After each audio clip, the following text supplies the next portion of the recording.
everyone, and welcome to the And I Thought podcast. Wait, I have remembered to say the correct podcast two times. And then this time it was professional. You heard this, right? I said, welcome to the And I Thought podcast. Like I actually had a show. I think I might like this coming back to doing podcasts. Yes. God, I'm not gonna, I will never be that professional. I don't care how old I get. I will never be that professional. I'm Winona, by the way. High five to me for remembering to introduce myself. You guys look. We getting there. We getting there. I'm gonna remember my name, and then next I'm gonna remember my books because there are six. Yeah, six. Ha, got them. Six. And I thought divorce was bad, and I thought being grown up was easy. If only I were me, a memoir and verse, foreign coffee, widow's web, and widow's debt. And those six books are wherever audiobooks are found. And by the way, y'all, since I haven't done this for a minute, let's go ahead and just remind y'all this is six in sign language. So those six books are wherever you can find audiobooks. And now we're going to continue to the part where I self-promote.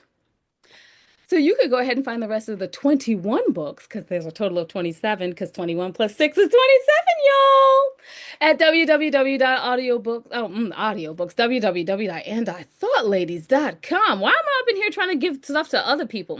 Go back to my website, andithoughladies.com. Oh, I forgot to mention, I'm one half of the And I Thought Ladies, hence the name of the website, in the podcast. I am segueing all over the place here, but y'all aren't here to hear about me, which is a shame because I have a lot to tell. No, no, I'm thinking about it. Maybe not so much. I'm getting a little bored, y'all. You're here to hear about our wonderful guest. Wonderful guest, would you like to introduce yourself? Yes. Hi, good afternoon. I am Natima Sheree. I am the founder of Transparent and Gem Inc. and formerly the Diamond Writers, now known as the Write Hers Room. I am a mom of two and a seven-time published author. I absolutely love literature, started as an avid reader and eventually transitioned into a talented writer. Didn't know that I had it in me to do, but eventually started writing and publishing books. And now I am dedicated to helping others, specifically women, publish their books and empower them to heal through their own narrative. So that is what I do. Wow, I just love how you concisely put that together. I've been around for a few years and I still can't do that. I will be hemming and hawing through that whole thing. First of all, what on earth got you from reading to writing and then into motivating it to be an empowerment act? What was Yeah. because I need to get it started, get my power up. You know what? So I've always loved reading. I grew up in Jamaica, Queens, New York, where I didn't really know life outside of the 10 block radius that I grew up, right? So I wanted to see the world. That's what led me to reading. I wanted to read books from other countries, other states, other perspectives, other lifestyles to see that there was more to life outside of the norm that I knew. From that, like everybody, trauma leads you to journaling, right? That is the therapist's go to. Have you considered journaling your feelings? So I started journaling. Journaling somehow turned into my desire to write, which then evolved and morphed into this like narrative healing coach position where I was not only healing myself through my words, but now I was empowering other women to heal through their stories, right? I don't want it to encourage women to have a single story. I don't want our trauma story to be our only story. But in order to have other stories, in order to have the stories about joy and growth, you have to have that first story about reality. And sometimes the reality is our trauma. And so that's how I started writing, releasing my trauma through pages. And so putting pain on the pages is what birthed what I do now. I have to admit, first of all, I'm going to make a joke about myself at my own expense. When my therapist told me to start journaling, I was like, dear, I write books for a living. What do you think I write about? She's like, it'll help. And I Exactly. was like, if it hasn't helped now, if it hasn't helped yet, I'm not sure. Yeah, not really sure about that. Yeah. Yeah, I still did the journaling. It was hard. Right. Uh, Right. and then the second thing I wanted to notice is you said that you started reading just to travel to different places. So where have you traveled since you started Yeah. your writing journey? Oh my goodness. Okay. So I have been to Thailand. I went all by myself. That was a fantabulous trip because I love Thai food. So after reading a bunch of different books on cuisine and culture and architecture, that's another thing. A lot of people don't talk about Thailand and their structures. They have gorgeous landscape and structures. So that was one of my favorite parts about going there. I've also been to many of the islands. So I've been to Jamaica, Dominican Republic, St. Thomas, Puerto Rico, the Bahamas. I've been to Bermuda, Barbados. I've been to a lot of the different islands, right? Um, I've also been to Japan. That was a very brief trip, but still had a great time for the 3 days that I was there. Very, very brief time there. I was there for work. Yeah, so it was more business than pleasure, but I did still enjoy myself. So yeah, those are, I guess, some of the bigger places that I've been. Oh, I've been to Sydney, Australia. That was an amazing trip. I really, really enjoyed my time there. Again, their architecture and their buildings and their structures are gorgeous. And funny enough, the reason I went there is because I had spent a week in Toronto. And one of the people I work with in Toronto said, "Have you considered going to Sydney? Their structures are a lot alike." So all of those things, reading, it led me to visit those places. Yeah. This is what I love about your story. Your reading led you to actually live out your dreams, both in Yeah. writing and in real and in life to go Yeah. travel. First of all, I normally like when I ask the travel question, we normally get talk about one place in common that we've traveled. You have gone to all everything on my bucket list. Really? Everything that's left. Listen, let's add Greece and we'll go there together. Like, let's just put No, I've Greece on already the list. been like This, like I vacation in Greece for almost 9 years, back to back to back to back well, to. that's where I wanted to go. See, so you've been where I haven't been yet. Greece is on my list. Yes, you should Yeah, definitely do it. Yes, the food is amazing. Not as good as Thai food, but dang it, it's good. I believe it. Oh, I can't wait to go. Yeah, I you're can't gonna wait. have an amazing time. Before we get on to the seriousness, now I've always wanted to visit Australia because I hear that the men are built well. Did you notice if any of them are built well?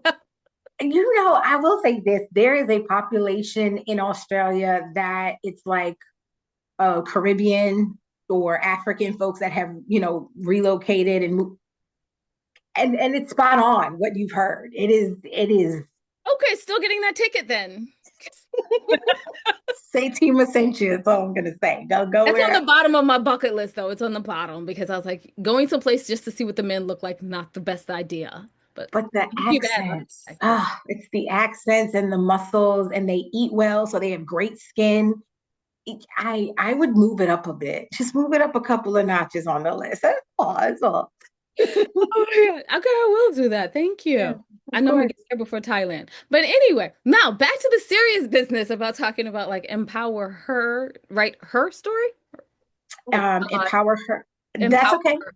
See, I used to be a good host. You're doing great. Yeah, are you referring Never to the so. writer's room, the Write Hers Yes. room? Yes, yep. So I used to have a writing collective under Transparent Gem Inc. called the Diamond Writers. I have since completely dismantled and closed that out and really wanted to be obedient as well as strategic and intentional in rebuilding. And so I'm currently in the works of working with my partner and cousin. Well, she's a founding member of my organization. Shout out to Tiffany. And we're going to relaunch something called the Write Hers Room. So it's the writer's room, play on words. We're spelling it hers on the end. And that's going to replace the diamond writers because I feel like there needs to be a level of maturity in the writing. There needs to be a different level of discipline and an intentional commitment to healing that wasn't happening in the diamond writers. And so that's why I've decided to relaunch under this new brand. And I love that your new brand is a lot about being able to be truly vulnerable so that you can get a genuine connection. Has that Yes. helped you, do you feel, to stay true to your path and even be resilient even as you had to rebrand? Absolutely. I think what's key is my organization is called Transparent Gem Inc. And to me, it's hard to represent TGI if I'm not being transparent and vulnerable, if I'm not being authentic and honest with myself. And a lot of the ladies that I encounter who are on their healing journey, who are writing their first book or wanting to write their first book, a lot of them do struggle with what should I share? How much should I indulge? How much should I tell the world about my story? And as we were talking backstage about helping women to not have the single story, which is the trauma story, but having multiple stories about joy and growth and reality all in the same space. And I think that's something that the writer's room is going to significantly assist with because I had to go through it first. I think that's the dopest part about writing is we often have to live the words before they hit the book. Many of us have had to live those words first. So how do you encourage the people that do write their stories to write them without being re-traumatized? Yeah, I think it's really owning the story. I think in order to write without re-traumatizing or opening old wounds is you have to own it differently. sometimes we approach what we've been through and it still hurts to tell the story. And so we try to force ourselves through the tears. No, let the tears flow, because once that flows from you and it flows out of you, you can then use that to empower someone else. I think when we are ashamed of the trauma we've experienced, that's how we forfeit the power. And that's when we allow others to tell the story on our behalf. But when we own it, it's saying, yes, that hurt like hell. I did not enjoy that. That was not fair. That was painful. How could they do me like that? But once you have that moment, you then say, but this is not my only story. This is not the end of my life. This is not the last chapter. And then that's how I really remind them that there's life on the other side of this. That's just one part of what you went through. It's not who you are. And so constantly coaching them, being a champion for them, reminding them of their greatness, reminding them how many women are going through the same thing with no community, with no support, with no help, with no love. And so that, I think, really helps them transition out of staying a victim and becoming a victor. So that's how that helps. Yeah. Do a play on words well. Victims of the torch. Yes. Her story. Yes. This is great. Um, okay. I'm going to go back to being the semi-bad host, but I thought I had read that you had a podcast. Yes. Okay, Yes. good. Yes, Woo! you read that correctly. You sure did. So yeah, Come on, people. so late last year, I decided to launch what's called Behind the Pages. It's a podcast for independent authors. I feel like there are so many podcasts where celebrities interview other celebrities, or influencers interview other influencers. But there are so many amazing men and women who are sharing their story with the world, who are, um, you know, writing these manuscripts, writing these novels, writing poetry books, and no one ever sees it. No one hears about it because it's often subdued or suppressed by the bigger people's books, right? If Michelle Obama releases a book, no other book that came out that week is going to matter. No one's going to remember who else released the book, right?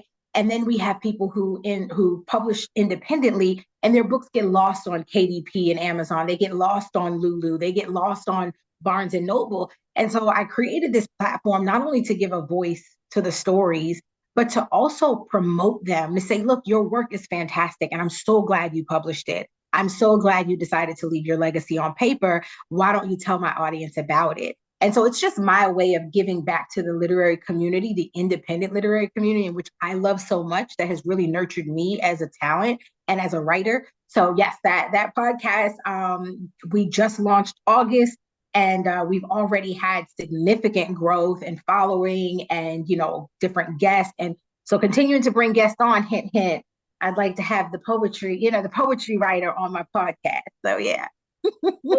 I was just about to be like, hint, hint, what does a poetry writer have to do to get on that podcast? Listen, I'm already on it. I'm already going to follow up with an email to get your availability. Would love to have you on. I would love to be there. Dang it, that just took the steam out of the whole thing. I had a whole nother question after that question.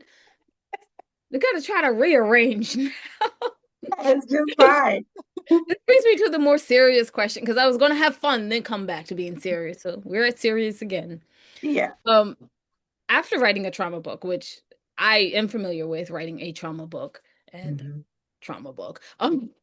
Yeah. How do you get to the next one? How do you get to your happy place? Oh, that's so good. Honestly, it's not writing to everyone, but writing to someone. That perspective of saying there has to be one woman who's doing her healing work, who's moving past her trauma, and she wants to hear what happens on the other side of the work. She wants to hear what happens at the end. She wants to hear what happens next. And so that's when I decided, like, yeah, I think I've told my story enough. I've shared how I've been broken and bruised and traumatized and, abandoned and all the other things that I've gone through. But what does life look like for me now? Am I smiling or am I still crying? Am I, what I'm saying? Am I broken or am I traveling? Am I loving again? Am I in a relationship, a healthy one compared to the terrible ones I wrote about?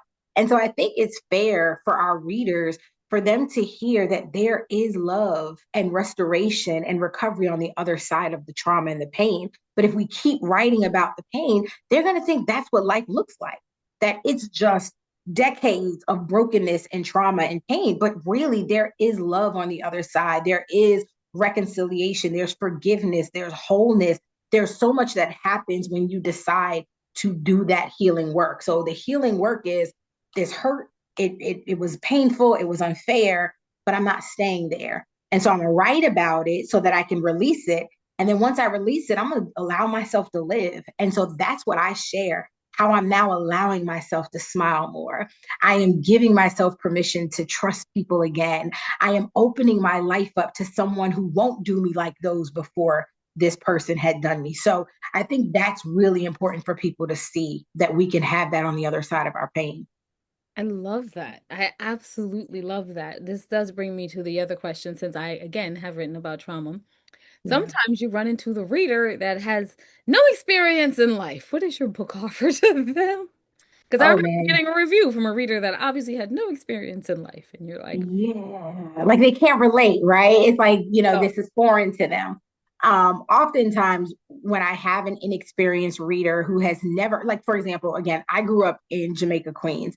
If you're not from my neighborhood, you would not believe it was a real place. You could not fathom and you could not comprehend what everyday life looked like for me. It was normal to see street pharmacists and people selling narcotics and, I'm saying, women having random men in and out their homes, people selling their food stamps. This was normal life for me, right?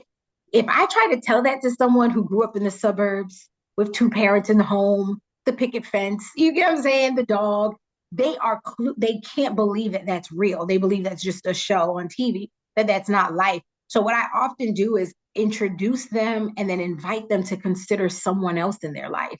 Maybe it's not you, but is it so hard to believe that it could have been someone in your classroom, someone on the same pew at church, someone waiting to get their car serviced, someone shopping behind you at Publix or at the grocery store? You may not be able to relate, and not all literary work is relatable.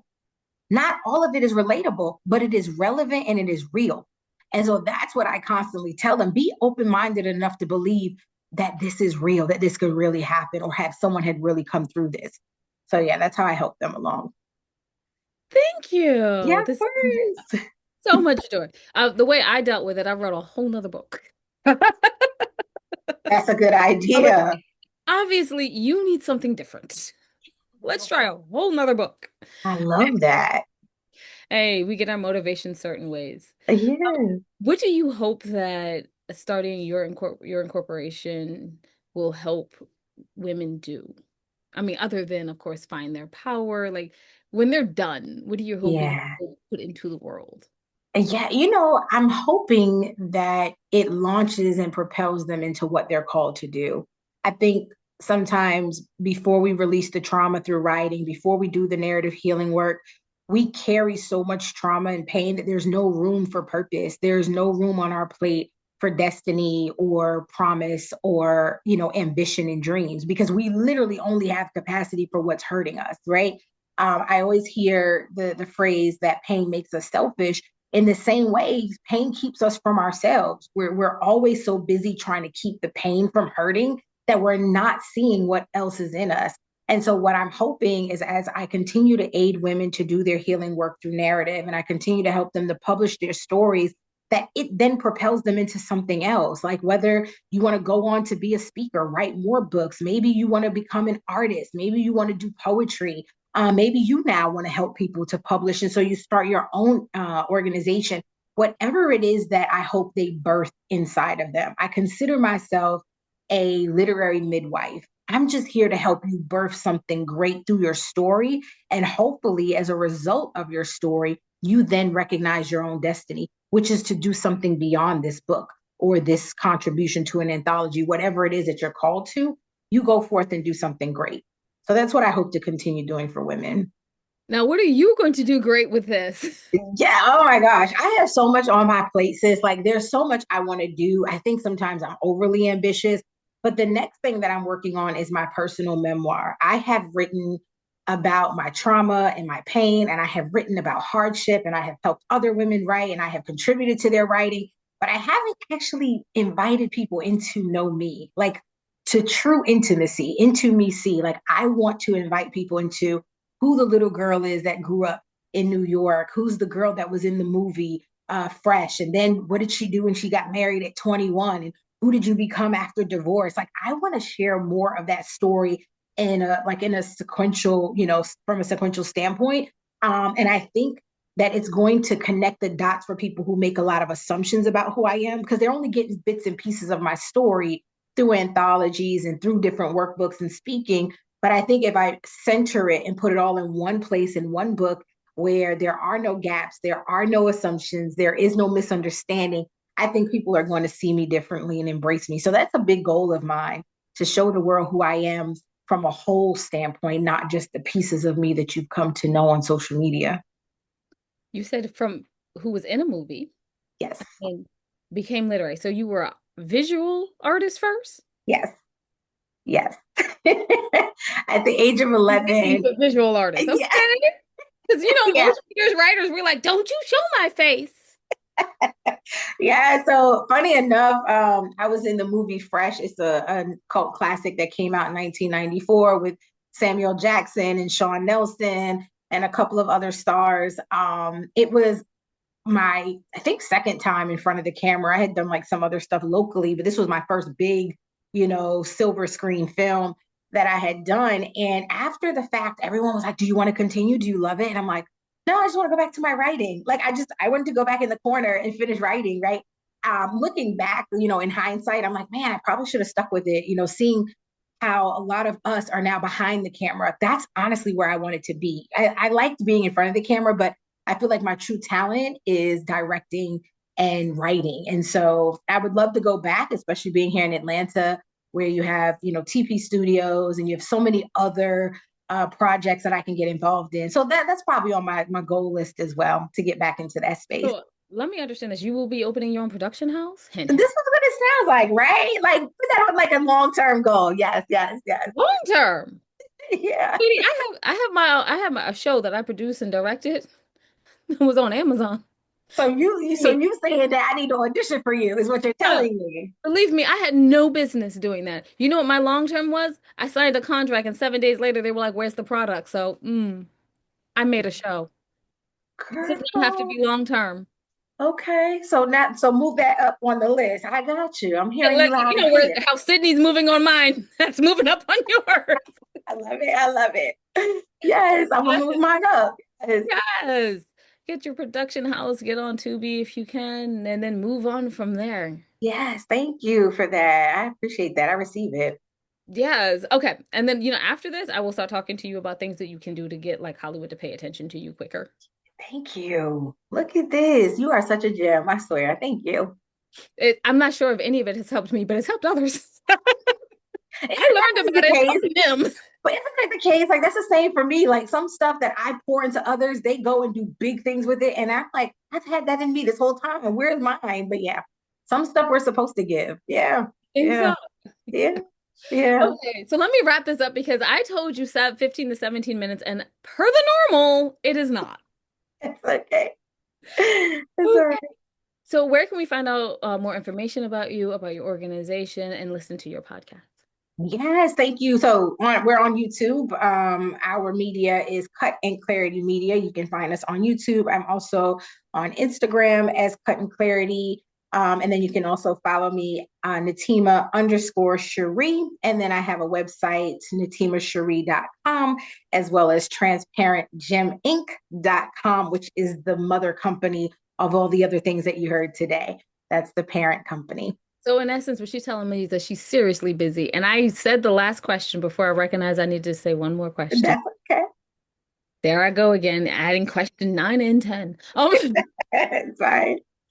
So It's question 10, for anyone going out there that wants to write about their trauma and give purpose to the world, what are 3 tips that you would tell them to consider as they put pen to paper?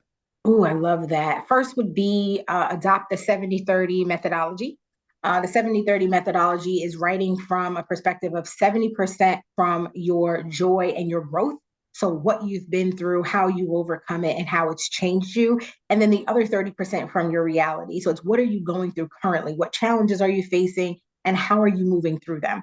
that perspective makes you both relatable, but it also makes it relevant and it makes it more digestible from others. Because I think sometimes people struggle with, as we just spoke on, understanding your story when they can't relate. So if you sprinkle it with a little bit of joy and growth and that, that earned wisdom, people are a lot more receptive. The other thing I would say is show up transparently. Start the book as yourself. Don't worry about the voices of anyone else. Don't compare yourself. Social comparison is such a destroyer of our authenticity when we often compare ourselves to other influencers or other writers. Don't look at anyone else, look at yourself. If you have to talk through the manuscript in the mirror, do what you have to do to stay focused. And the last thing I'll say is get you some beta readers who know nothing about your story. If you try to engage people who are already familiar, they'll try to write for you. They'll try to tell you, say something differently or write it this way or don't include that person in your story. Ask complete strangers to participate as a beta reader. Because they have no, you know what I'm saying? They have no opinion, they have no idea. They're just reading from a genuine place. I love that, especially Yeah. about the beta readers. You definitely do need beta readers who were not there. Yes. Fortunately for me, I had co-authors who were not there, so they made things clear. They're like, "That's overly personal, and please don't share that. That's embarrassing to me." See what I mean? Exactly. So, Um, since you want to tell us one more time where we can find your website. yes, on natimasheree.com or transparentgeminc.com.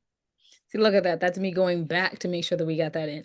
So I'm Thank gonna wrap it you. up for me over here. I'm Winona Marie. I'm one half of the And I Thought Ladies. Look at that, y'all. I remembered what part I'm half of something. The And I Thought Ladies. You can go to www.andithoughladies.com and down in the middle of our page, you can see the charities that we proudly support. We ask that you take a moment and support them also. It does not have to be money.